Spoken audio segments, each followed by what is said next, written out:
Hello and welcome to another episode of Come Back Stronger, where we bring you stories of people who have faced adversity, have overcome their challenges, and have come back stronger. That's right. And so I am here with my law partner Dana Brooks, and today we are going to introduce you to Theresa Flores, who was the victim of human trafficking while she was in high school.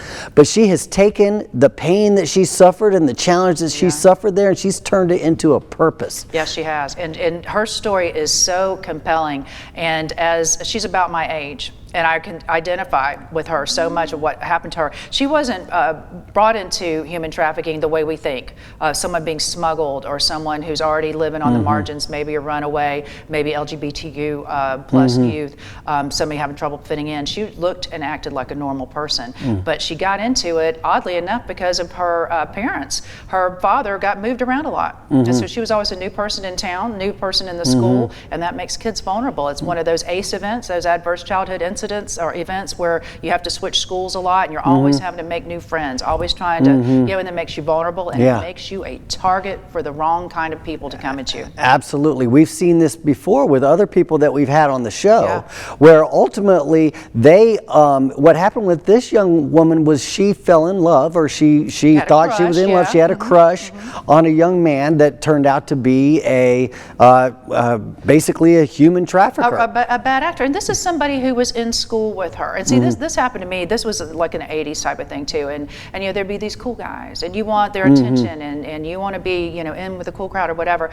Those people are somewhat sophisticated for their age. They're used to having what they want and getting what they want. And what they put this girl through initially was so bad, and then to see them use that against her, they drugged and raped her, and then they made her kind of earn her way out of it by doing this with more and more of their people and their friends, and it was just so awful, and it was happening right under the nose of all kind of people in this very affluent area of Detroit. So when we come back, we'll see that this can happen. It can happen right under your nose, and you can do something about it too, and she helps us learn how. We'll be right back.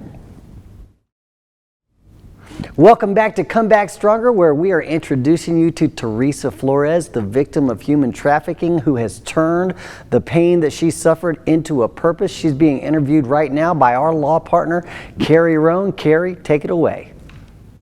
Hi, Theresa Flores. Thank you so much for joining our show, Come Back Stronger. I'm really looking forward to this interview. What I read about you before meeting you was that you are a survivor of human trafficking as a child. You were sold essentially as a child when you were a teenager, and went through that process. And now your Come Back Stronger story is everything you're doing legally to prevent human trafficking, to get the message about human trafficking out, and to protect children from getting involved in that type of sex slavery and human trafficking situation. Right. Yeah. Let's start by, if you don't mind sharing with us what happened to you when you were a teenager in Detroit. What was your life like before you got sold into slavery, and how did that all happen? Yeah. Well, I, consider myself having grown up in a normal family, if there is such a thing, with a mom and dad and 3 younger brothers. I didn't, people have certain ideas of what they think a trafficking victim looks like. And I don't think that I fit that mold.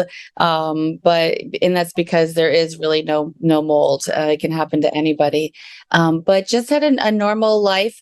Though we moved around a lot. We moved every 2 years because of my dad's job. So that's the one thing that made me more vulnerable than any other kid, is because I was always the new kid, always trying to fit in, always, just kind of a fish out of water. Yeah. So that's what made me a little different. We moved the middle of my 9th grade, so middle of my freshman year, to a new school again. And I would say that I was lonely. My dad traveled a lot for work, and my mom was really busy with her little, endeavors. And so I think that I had probably low self-esteem too, trying to always fit in and just be loved. And somebody saw that in high school, somebody I went to high school with, an older guy. And he and some guys that he were family with and friends with in sort of like an upper class gang, I would say. developed a plan, and that plan involved using me to earn them lots of money. How old were you at the time? 15. Teresa, what year was that? That was 1980. Let me think, 80 to 82. Yeah. And so, I mean, then and through the 90s and all the way up through now, I think the teenagers face the same challenges, right? You want to fit in, you want to belong, you want to be liked, you want to be loved, you want to be accepted. And that was particularly hard for you because you were always having to set up yourself with a new group of friends, try to get approval from a new set of people in a new town and a new school, which did make you vulnerable. And I think I've interviewed quite a number of people who have been victims of human trafficking, and they all say the same thing, which is they had a vulnerability which made them ripe for exploitation. And the vulnerability was wanting to be loved. Exactly. And I think there's one other piece to that we probably all have as well, is that we didn't have a strong support system. So typically, if you have a teenage kid and they want to be loved, right? If they have a strong family and system around them, then that's not going to, you're not going to get trafficked. You're not as vulnerable. Mm-hmm. But for those of us who didn't have strong, nobody knew who Theresa was. Nobody knew me for years and stuff. So I didn't have any fallback of somebody really to protect me. Yeah. So how did it happen? So you became friends with these guys. I'm sure you looked up to them. They were older. They were probably good looking, wealthy guys, and you wanted their approval. So how did it morph from being their friends or maybe dating one of them into kind of getting kidnapped or sold into sex slavery? Yeah. Like you said, handsome, wealthy, very suave, very convincing. And was one of the guys that I kind of developed a crush on because they had planned it this way. And he just offered me a ride home from school one day. It was as simple as that. I thought this was great, and he didn't take me home. He took me to his house and ended up drugging and raping me. And so that was devastating in itself, right? Because I was a virgin and I had never planned on, doing that with him. Right. And he was a teenager too, right? Right. Yeah. A couple years older than me, but also a teenager. But what a predator. And here you thought that the cute boy that I likes me back and he's going to give me a ride home and maybe he'll ask me for my phone number. Exactly. Yeah. I was very naive. So what did you do after this other teenager? I mean, how sophisticated for this teenage plan to come about? What did you do after he drugged and raped you? Went home and made a bad decision that I wasn't going to tell my mom and dad. Back then there wasn't the awareness of date rape and things like that there are today. Yeah. I thought that, my mom would be angry because I wasn't allowed to date at that time. I thought she'd be mad that I went with this guy. I thought they'd be disappointed in me because my family really wanted me to be a virgin whenever I got married. And so I felt a lot of shame. Yeah. And it was my fault. So I just kept quiet. But now I assume you counsel people to always speak up and let somebody know, right? Yeah, absolutely. When I talk to high school students and stuff, I let them know these are the things that I messed up on and that I should have, looking back, have done differently. Mm-hmm. So hopefully that they can learn from, basically my mistake, which led to, being trafficked. So what happened after that? After you decided not to tell your parents? Yeah, it was a couple days later. I went to school again and saw him. And he said, I need to speak with you in private. It's urgent. And, I didn't want to even see him. But he was like, this is not up for debates. This is not an option. You need to talk to me. And he showed me an envelope that were full of photos of what happened. And they looked nothing like what truly had happened. And he said, my older cousins, they were there taking these photos, and we have a plan, and that is that you're going to earn these back, or else we'll share them with your father, with his boss at work, oh my with God. Everybody at school. So for me, it was a situation where it was blackmail and manipulation to do what they wanted. When we come back from the break, I want to talk just a little bit more about what happened to you during the human trafficking situation, how you got out of it, and then what you're doing now to prevent other girls and boys from getting involved in it. Oh my gosh. What about that? You can see She that goes from, in no time flat, from a virgin, an innocent virgin, to had a now crush. She being thought somebody with a was welcoming crush, to now a sex, being a Work off sex slave. Yeah. Oh my gosh. Yeah, and what a sophisticated operation this is. Like Carrie Roan said, boys don't come out of the box like this. They learn this behavior. They have seen men treat women in a way that made them think this was okay. No child, no boy in high school just comes up with this. This comes from the environment you raise them in. It comes from a certain privilege. It comes from looking at certain people as if they're not worthy. This girl was looked at as a throwaway girl. She wasn't looked at as a full human. She was somebody to subjugate, somebody to get over on, somebody to have your way with and make some money off of. She wasn't looked at as a real person, and these boys were not trained to do that. I mean, that somebody taught them that this is okay to treat another human being this way, and you got to look up whenever you see that. Look at the people they're surrounded by. These were affluent people. They're affluent. They thought they were untouchable. That's crazy. Yes. Yeah. So it makes you wonder the environment that they were brought up in. We always think these are street You people, assume. street hustlers. Yeah, you make These are assumptions. No. The fish rots from the head, and you've got to find out where it's coming from to stop it. So I hope every parent is out there listening to this, and I hope you show this to some of your girls and some of your children, so they know to come to you. I've got a 14-year-old right now. Yeah. And I'm going to have her watch this because I want her to see what's possible out there so that she can be on guard. Yeah, and we need to remove the shame. Shame is a powerful thing, man. It's what keeps people able to control you. And if we can remove that and remove some of all these things that allow people to control and manipulate our most vulnerable among us, our children, then we can give them their power back. So I just can't wait to come back and see the second part of this. Yeah, so we're going to go to a break right now, but when we come back, we're going to hear the second part where Theresa Flores comes back stronger. Yes, she does. Welcome back to Come Back Stronger, where we are hearing the comeback story of Theresa Flores. She just shared with us how she fell into human trafficking. She was victimized by a high school kid while she was in high school, and she was blackmailed into becoming a sex slave for him and his buddies. And it was just a horrible story. But now she's going to tell the second part of her story, which fortunately has a happy ending, but this is such a tragic story. I can't wait for you to hear the second part. Thanks. Theresa, tell me a little bit about how much time you spent in this situation and how you wound up getting out of it, and what did it involve? What did it entail? So I was in it for like a year and a half, 2 years. Timelines are really hard knowing, thinking back.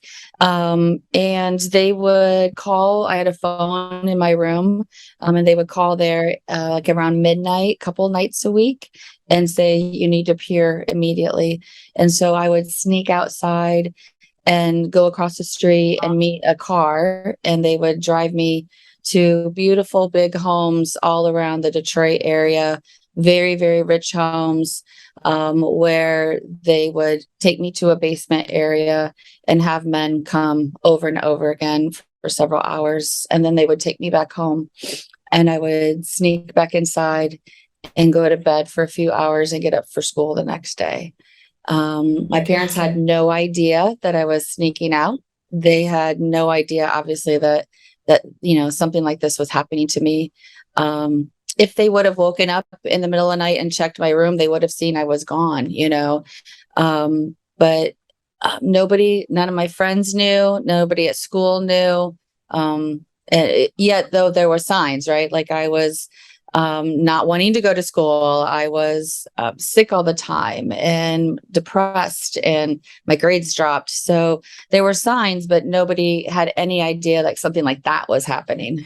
Right. And I think a lot of it is because back then, and even really until recently, when you talk about human trafficking or sex slavery, you think it's not here, it's in Thailand, or it's people that we don't know, or it's, they're bringing truckloads of people across the border and using them as sex slaves, or it's like the Jeffrey Epstein thing. It's not in our backyards.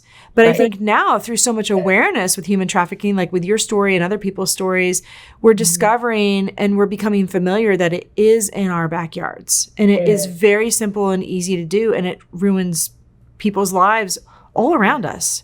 Yeah. So if you would have said to me, when I was 16, hey, are you being trafficked? I would have been like, I don't even know what that is. Like, you're crazy. Right. No. So if you would have said, are some people making you do something you don't want to do? Then I would have said yes.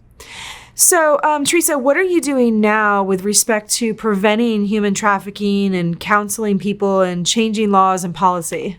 Well, when I turned 40, I went to a conference on human trafficking. And as a social worker, I thought this is probably something that I should know about, and had no idea that would lead to where I am today. It opened my eyes up to give me that word of what had happened to me. Because I didn't know what it was called. And as soon as I learned about trafficking and made that connection, like, oh my gosh, that's my story, I knew that I just needed to find my voice and tell as many people as possible about what's going on. And it's even worse now than it was when I was a kid, with the internet and all of that. So I sought out a senator and a representative in Ohio and Michigan, kind of where I work a lot, and said, if you need my voice, to help change laws, then I will do that. There was no law against trafficking somebody in Ohio or Michigan. It was a federal law, but not a state law. And so it took 5 years and lots of testimony to be able to convince senators and representatives that we should have a law against human trafficking in the states, which was just, crazy. And I had a senator from Michigan approach me and say, what is it that needs to be done from your perspective as a survivor? What can we do better? And so we met and came up with a bunch of ideas. And one of them, she decided she wanted to name after me. And that was the Theresa Flores law that got passed in Michigan. And I believe it's the only law in the United States that removes permanently the statute of limitation for a child being trafficked. So this law now lets a child who's been trafficked, so anybody under the age of 18 who's trafficked, can indefinitely, no matter how old they are, take back their traffickers to court when they're ready. So I have one last question for you before we run out of time. How did you get out of your human trafficking situation? And what would you tell somebody who's watching this interview if they are relating to it, saying, I'm in this situation? What would you tell them on how to get out of their situation? Yeah. If you're being victimized by this, if you're being threatened by this right now, call the hotline number. It is 1-888-3737-888. And they can get you help immediately. You can call 911. Most police officers have been trained in this as well. But definitely, nobody deserves to be treated like this. And there is help out there. Guarantee you there's help out there. So what else? How did I get out of it? I have a book called The Slave Across the Street, and you can read the book to find out how I got out of it. So where can we find the book? Is it on Amazon? Yeah, it's on Amazon. Okay. Yeah. It was very, very miraculous way. And I will tell you, most don't get out of this. Yeah. Many die in suicide or murder. So it's not common to really get out of it. My father got transferred again, and we ended up moving many, many miles away, and I was able to escape without anybody knowing. And that's not typical. That's very rare that it ends that way. So I'm very, very lucky. Interesting how almost the cause of your trafficking became the salvation from your trafficking, all those moves. Yeah, it's, they still call it turning lemons into lemonade, right? But it became a purpose. Like it's my purpose to do this and to help others get out of it or to heal, to, be restored. Well, Theresa, thank you so much for joining us today. I'm sorry that it's under these circumstances, but I appreciate you wanting to share your story, and I hope it reaches so many people and hopefully can get the message to some children or families that are suffering from victimization. Thank you for helping put my voice to me too by honoring that, and because more people need to hear about this. Absolutely. Thank you very much for your time. Wow, one reason why I think this story is so important is because it shows how somebody who has gone through a challenge and suffered pain can turn that pain into a purpose and use that pain as the fire in their belly to make this world a better place, to take action. And that's exactly what Theresa Flores has done. She's taken action to make the world a better place. She's actually changed the law. Yeah.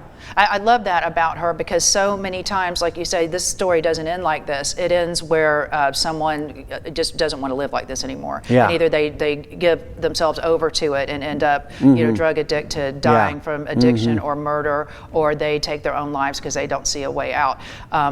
She did have so many things going for her. She had that nuclear family and that sort of thing, although she couldn't avail herself of the support that we typically associate with having an intact family, which is good communication and support and that sort of thing. You know, sometimes when you come from these great families, the worst thing you want to do is let them down and disappoint them, and it keeps our children from telling us things that are going on with them, and it keeps us from inquiring because everything looks so good. Everything looks great on the surface. These grades are looking good. They're in all the extracurricular activities. My kids are shining, and I'm so proud of them. And you think that can't possibly be anything wrong going on with them. But when we come back from the break, I do want to talk about some leadership in this area, and especially with men, and how we can make some changes that way.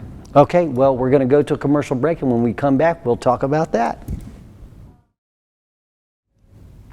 Hello and welcome back to Come Back Stronger, where we just heard the fascinating story of Theresa Flores, who was the victim of human trafficking in high school. It was just fascinating how she was lured into becoming a sex slave, and then she was fortunate to overcome it, and now she has used that pain and suffering as a fire in her belly to actually make changes to this world. She's actually made a change to the law. So she's a very impressive person. Dana, what did you think mostly? What was the big takeaway for you from her story? I loved that she knew that she had to do something, and that she didn't just put it behind her, because that's the other thing people do when they don't give over to this. Sometimes they go, okay, I survived it. Just put this behind me. I'm going to pretend it didn't happen and go out and live this great life. Well, that may be good for you, but then you're probably thinking, well, what about the other people that I'm not helping?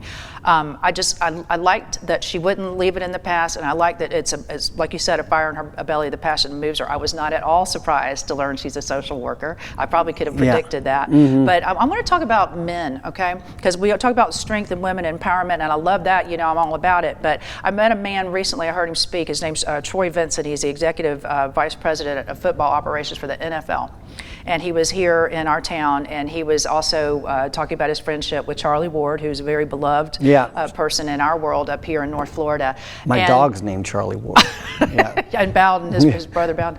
But one of the things they talked about was how important it is for men to be leaders to other men. And they came up in the NFL. They're big dogs. They got a lot of attention. They could have gone into these bad ways, and they both looked for each other to support each other and to make sure they made good choices. And they challenge other men to not abide bad behavior in other men. And so in the NFL, they will call each other out. They'll go, you know, whenever we see somebody beating a girlfriend or being bad to a wife or whatever, we don't abide that. We don't just look the other way. We call out these men. And that's what it means to be a real man, is to challenge other men to be real men, because women can't do this by ourselves. We don't get into this by ourselves. We can't get out. We need everybody working together. And that means men looking out and making sure other men do the right thing. I wholeheartedly agree. We're talking, in this case, we're talking about a group of young men that were obviously, they didn't have leadership in their lives. And then if any of them had any decent leadership in their lives, then they would have fought against the others who were making these horrible choices and damaging